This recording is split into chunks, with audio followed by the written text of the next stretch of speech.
Hello. Oh man, this is first off, sorry for the loud buzzing noise in the background. It's my AC. Second, sorry for the huge cystic pimple that I have on my nose. Please don't stare at it the entire time. Okay, but without further ado, let's just jump into this video. So this video is gonna be about cutting people off or out of your life.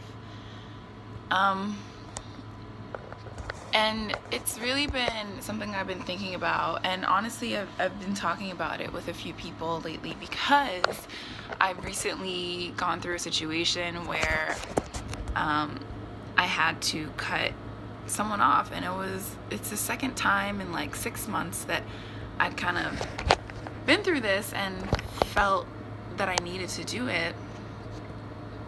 And it's really unfortunate, but in the end, I think it's a positive thing for me, because at the end of the day, and for anyone, because at the end of the day, if there's someone that you had to contemplate cutting out of your life for reasons for hurting you, I mean, there's no way that that would be a bad thing, to me at least. And I think for me, I've kind of been talking about this a lot lately because I thought I was messed up for feeling that way, for feeling like it's okay to cut people off. Because social media, society in general, would have you think, okay, so the general narrative around cutting people off is one that comes from a place of hurt, truthfully, and that's where it all starts. But it's usually something along the lines of, this person did something horrible to me and I'm gonna cut them off forever, and I hate them forever now, and I want nothing to do with them, and I'm gonna make it, a mission to hurt them if I can. It seems like the person isn't really over it and is resorting to cutting someone off as punishment to that person or as a way to retaliate, and it's not really a self-help thing.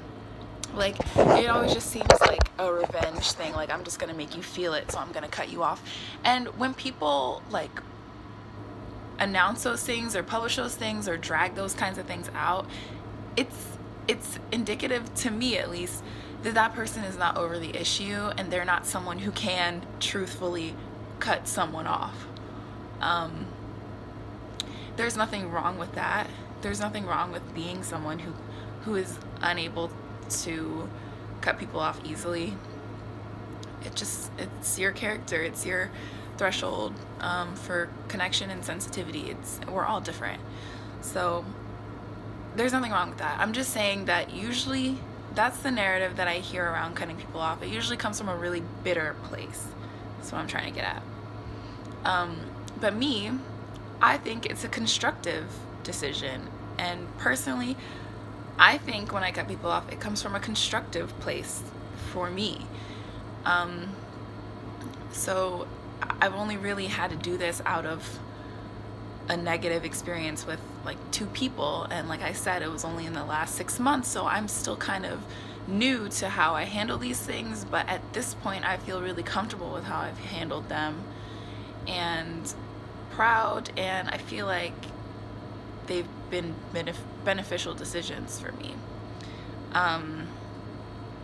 So yeah, I don't quite know if I have a message or a call to action, you should go do this and cut people off. I'm just saying that there's nothing wrong with it, but to not look at it as a way to hurt someone, but as a way to better yourself. Think about cutting people out of your life as a form of dropping dead weight. That's how I always talk about it, is that it's me dropping dead weight. I'm not carrying around the baggage of a toxic friend or someone who doesn't have my back or someone who doesn't care for me in the end. You're not cluttering your mind and your heart space with people who don't reciprocate the energy that you give them. So in that sense, it's really cleansing and beneficial to kick those people out. You know, and no matter how hard they try to like get back in and say, oh, people make mistakes, forgive me. I mean, it's your discretion whether or not they're forgivable or you want to forgive them and let them back in. That is up to you. But yeah, no matter what they say or do after the fact, I think it's important to remember that they did it in the first place. And I don't want to seem like an unforgiving bitch, because that's not the case. Like, I'm literally I'm a very forgiving person. I'm unfortunately, a very passive person, but I'm supportive in friendships, and I just want to see the people that I love happy. I want to see my friends happy. So I let a lot of people do whatever, you know, and sometimes I put myself at the short end of the stick to like make someone happy or whatever. And, you know, I think it goes to a lot of people's heads. Like, people can start to take advantage of it. And that's not something I'm really proud of myself. It's not that I'm a pushover or anything like that. It's just that I can be passive when it comes to other people wanting things. I will do it for them or give it for them, even if it costs me something, like a sacrifice of my own. It's just, I don't know why. I'm like working on trying to be more, I don't know, not demanding, but anyway, that's a different issue. So that kind of dynamic can go to people's heads. And sometimes people think that I'll always be that kind of like flexible and chill and passive and forgiving. And it's not the case, because I kind of feel like since I'm so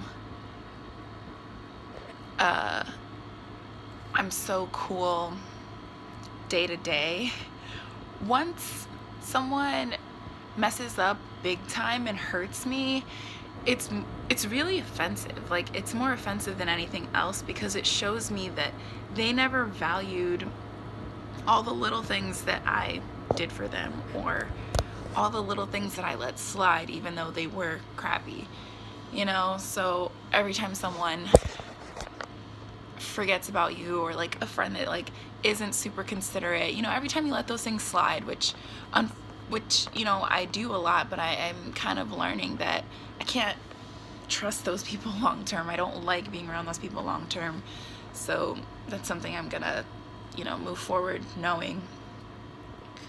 But yeah, so shit, I lost my train of thought. Okay, so knowing that I need that, like, a certain level of consideration from people, once they kind of betray that trust in them, that I think like, oh, they care and consider me, are considerate of me, once they betray that, it shows me all I need to know about that person. Like, hey, you're not really appreciated by them. Maybe they're not the best person to have in your life. They won't have your back long term. And I'm not advising everyone to drop friends who make mistakes one time or whatever. But at the same time, I'm not saying give people several chances to make mistakes. I'm just saying, know what you value in the people in your life, and know where your like boundaries are. So if someone does something that is extremely hurtful or questionable to you, and breaks a rule that you kind of follow in your friendships, if they do something to you that you would never do to them, maybe you're not compatible as friends. It doesn't mean that they're awful people and you need to hate them. I mean, that's your decision, but it doesn't mean that. It just means that you're not compatible as friends. They clearly didn't understand that you require a certain level of care or respect and appreciation, and by demonstrating that they didn't care, I mean, it kind of shows you where they're at, like where you're at to them. And I personally, I just can't be friends with people who don't value my presence and input. I don't need to be around people all the time. It's not about that. It's just, if it's easy for them to discount me, then I don't want to be around them, because I want people who value me and want me to be around, and not just look at me as like a fun convenience for them. And I feel like the two people that, you know, I'm referencing in my head, I was just like that fun, convenient friend, you know, and I kind of jump into friendships really quickly, as in I start like trusting people very early, and not telling them like my deepest, darkest secrets, but like I start investing a lot of like care and emotion in them, and like trusting that they are reciprocating. And you know, you just can't do that, really. You can't do that. You can't let people in that soon, because it'll just confuse you. It blinds you to like the flags, you know, because you're thinking like, no, this is gonna be a good friend and we're building, right? No, you have to build and then let in. You can't live in the house that you're constructing as you're constructing it, you know. You have to wait until the house is complete and then you move in. So I just rambled for like 12 minutes, but moral of the story, it's okay to cut people off. Doesn't mean you need to hate them. You just need to evaluate what you seek in your relationships. And the first sign of like contrary, I don't know, situations to like what you're looking for, get them out of your life. And it's not hard, and it doesn't mean you're heartless if you do it. It just means that you're helping yourself. So yeah, I'm gonna end this video here. Hopefully I can edit it down, but I might not. So yeah, peace.